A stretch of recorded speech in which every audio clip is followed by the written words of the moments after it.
Dear intentional learner, I hope this letter finds you well. Today, I'd like to guide you through the essentials of recognizing, managing, and providing nursing care for patients with atrial fibrillation, also known as AFib. AFib is one of the most common cardiac arrhythmias. Let's break it down step by step to ensure you feel confident in your understanding and clinical practice. What is atrial fibrillation? Atrial fibrillation is an irregular and often rapid heart rhythm originating from the atria. Instead of the SA node generating an irregular rhythm, multiple ectopic foci in the atria fire chaotically. Instead of regular single P wave before each QRS complex, you get several fibrillatory waves. This in turn leads to an irregular ventricular response, probably because the ventricles are confused. This results in ineffective atrial contractions and can compromise cardiac output. Key characteristics of AFib on an EKG strip. The EKG strip looks like this. When analyzing the EKG, here is what to look for. Rhythm. The rhythm is irregularly irregular. No pattern to the rhythm at all. The rate. The atrial rate is between 300 and 600 beats per minute, not measurable on the EKG strip. Ventricular rate varies. Sometimes it's controlled, that is less than 100 beats per minute, or uncontrolled, greater than 100 beats per minute. Sometimes you hear AFib with RVR, that is rapid ventricular response, or slow ventricular response, less than 60. Like I said, the ventricles are confused at this point. Number 3, P waves. The P waves are absent and replaced by fibrillatory waves. Number 4, the PR interval. It is not measurable because, again, there are no P waves. And lastly, the QRS complex. It's usually normal unless there is conduction abnormality. Causes and risk factors. AFib can be caused by hypertension, heart failure, coronary artery disease, and valvular heart disease. For example, the mitral valve stenosis. That's interesting because remember, the mitral valve is the door through which the oxygenated blood enters the left ventricle from the left atrium. Imagine that the valve is narrowed. It becomes tough for the blood to enter. So the struggle may cause ineffective contraction and result in AFib. Hyperthyroidism, chronic lung disease, excessive alcohol or caffeine intake, and aging can also cause AFib.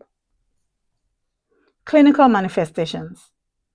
Patients with AFib may present with palpitations, fatigue, shortness of breath, dizziness or syncope, chest pain if cardiac ischemia is present, and hypotension due to decreased cardiac output. Nursing priorities and interventions. Number 1, assess and monitor. Obtain a 12-lead EKG to confirm AFib. Monitor vital signs, especially heart rate and blood pressure. Assess for signs of decreased cardiac output, like hypotension, confusion, or cool and clammy skin. Number 2, rate control. Administer medications as ordered to control ventricular rate. Beta blockers such as metoprolol or calcium channel blockers like diltiazem can be used. Also, digoxin can be used for patients with heart failure. Number 3, rhythm control. Cardioversion, either electrical or chemical, may be attempted to restore sinus rhythm. Electrical cardioversion is done by delivering shocks through the patient's chest to convert to sinus rhythm. Additionally, antiarrhythmic medications such as amiodarone or flecainide may be used. Number 4, prevent thromboembolism. AFib increases the risk of stroke due to blood pooling in the atria. Imagine the blood just dancing in one spot.